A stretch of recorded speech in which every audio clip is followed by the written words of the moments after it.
Hello, welcome to Maharashtrian Rasoi YouTube channel.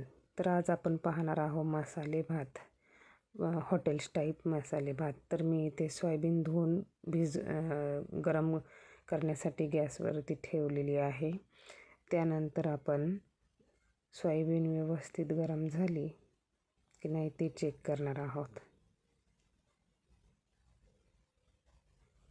त्यानंतर soybean तांदूळ एका पातेल्यामध्ये, मोठा तांदूळ बिर्याणी तांदूळ एका पातेल्यामध्ये 2 वाटी तांदूळ घेतलेले आहे मी. ते स्वच्छ धुवून पाण्यामध्ये भिजवलं आहे. अर्धा तास भिजवायचं आहे. त्यानंतर उकडलेली सोयाबीन ती मी एका चाळणीमध्ये काढून घेतलेली आहे. त्यानंतर कांदे घेतलेले आहेत. तर कांदे कट करायचे आहेत. ते कांदे,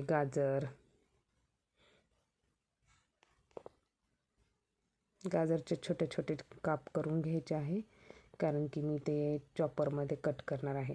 आणि चॉपरमध्ये कट करायचं असेल तर छोटे छोटे काप करावाच लागतात. एका पीसचे 4 भाग केलेले आहे.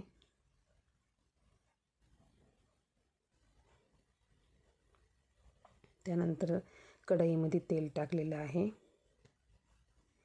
आपल्याला जिऱ्याची फोडणी देऊन राईस म्हणजे भात हा शिजण्यासाठी टाकायचा आहे.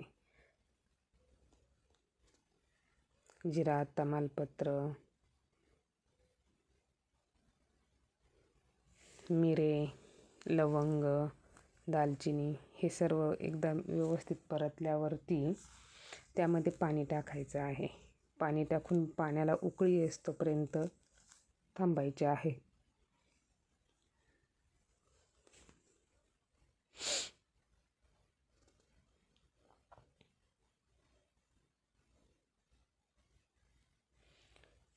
वरतून कोथिंबीर पण थोडीशी टाकायची आहे. पाण्याला उकळी आल्याशिवाय त्यामध्ये ते भिजलेले तांदूळ टाकायचे नाही आहेत. जर तुम्ही उकळी येण्याआधी टाकले तर तांदळाचे बारीक बारीक तुकडे होतात. जास्त लांब राहत नाही. तांदूळ गार पाण्यामध्ये शिजायला टाकल्यावरती त्याचे तुकडे होतात. उकळी येईस्तोपर्यंत आपण इथे सोयाबीन छान अशी हाताने मस्त पिळून घेऊ. सोयाबीनमधले पूर्ण पाणी काढायचे आहे.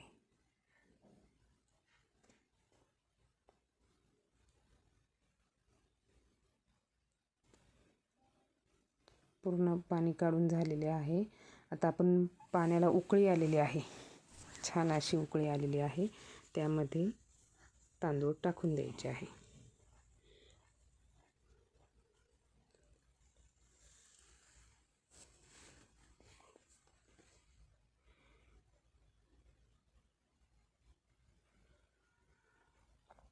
तांदूळ टाकून झालेले आहे. आता छान असं हलवून फुल उकळी असतोपर्यंत शिजोस्तोपर्यंत आपण कांदा, ढोबळी मिरची, गाजर आणि कोबी हे छान असं बारीक चिरून घेऊ. चॉपरमध्ये तुम्ही जेवढं बारीक करायचं ठरवशाल तेवढं एकदम बारीक होतं. हे बघा चॉपरमध्ये किती बारीक होते. त्याला खालून रबर असते त्यामुळे ते चिटकते.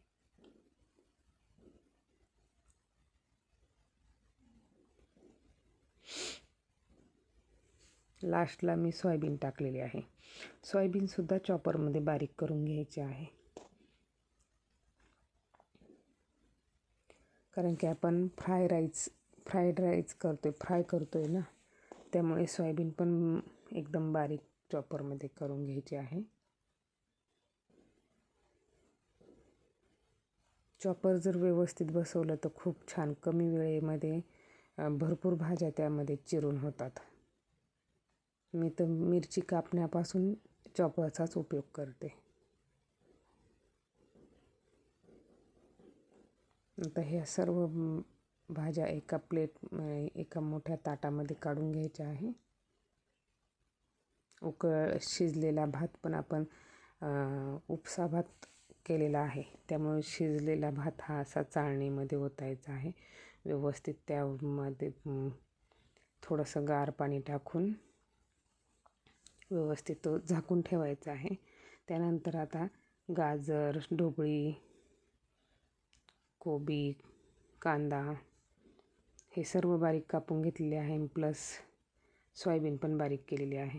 आता मी खलबत्त्यामध्ये लसूण, काळा मसाला, लाल तिखट हे सर्व बारीक कुटून घेणार आहे.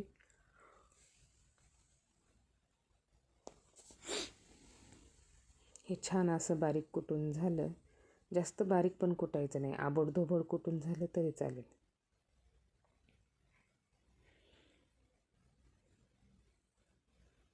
हे बघा कसं कुटलेलं आहे ते.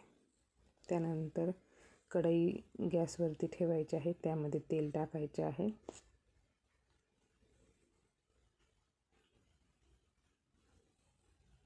मोहरी, जिरे,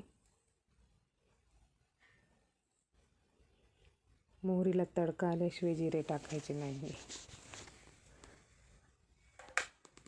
हे टाकल्यावर हा खलबत्त्यामध्ये कुटलेला मसाला टाकायचा आहे. छान तेलामध्ये परतून घ्यायचा आहे.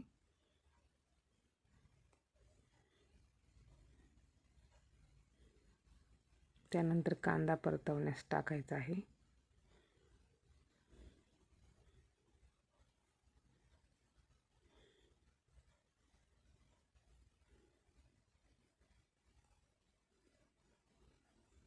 छान असा कांदा परतून घ्यायचा आहे मसाल्यामध्ये. कांदा परतत आला तेलामध्ये, चांगलं तेल सुटोपर्यंत की आपण जे कापलेले आहे कोबी, ढोबळी मिरची, गाजर आणि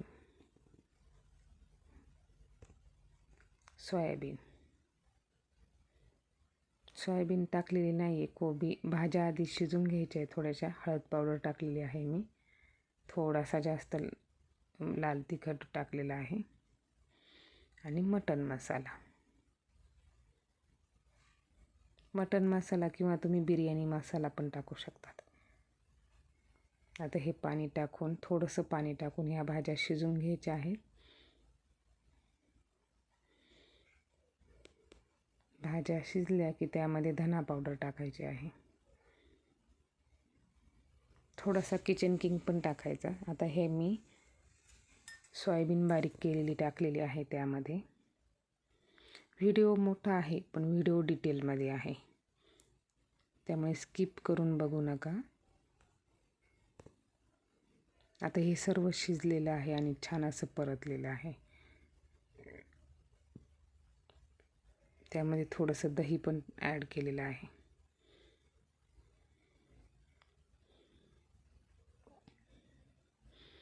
तुमच्याकडे दही नसेल तर तुम्ही लिंबू पण ॲड करू शकता. अर्ध लिंबू पिळलं तरी चालेल, टाकलं त्यामध्ये तर अर्ध्या लिंबाचा रस टाकला तरी चालेल. आता हे सगळं असं व्यवस्थित शिजलेलं आहे. मीठ टाकलेलं आहे मी वरतून.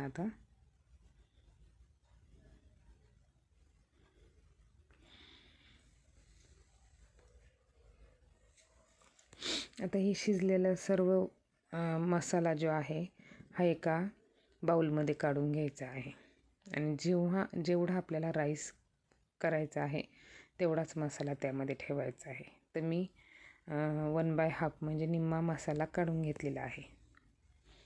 त्यानंतर आता मी थंड झालेला जो राईस आहे म्हणजे भात आहे, शिजवलेले तांदूळ ते त्यामध्ये टाकणार आहे आणि हे छान असं परतून घेणार आहे.